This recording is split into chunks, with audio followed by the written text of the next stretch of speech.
What's up mga master? So ngayon mayroon tayong bagong project, no? So sa taon na 'to. Okay? So ito yung gusto ng isang kliyente natin. Yan, Amboy na Burl ang gusto niya.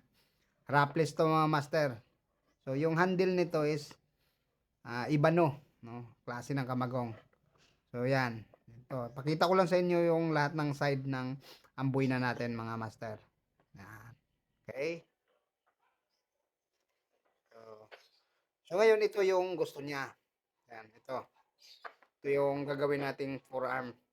So kailangan nating bilogin na para ma-core na natin.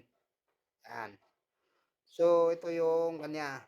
So ngayon yung isang bird's eye may paggawa rin sa atin ng bird's eye, no? So hindi nga lang ganun ka ganda ng klaseng bird's eye pero nakita na rin to niya mga master.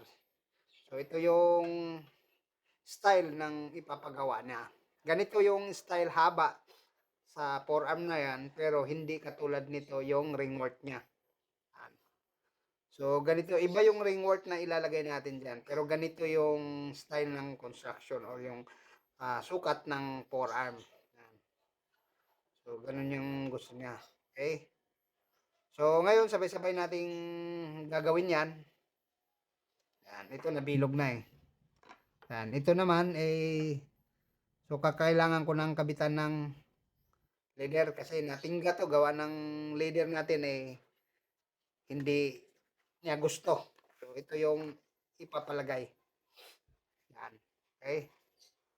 So yan na mga master ang ano niya, wrap. Yung elephant. Okay? So maraming maraming salamat mga master. So update ko na lang kayo sa susunod dito na mangyayari. Okay, maraming maraming salamat mga master.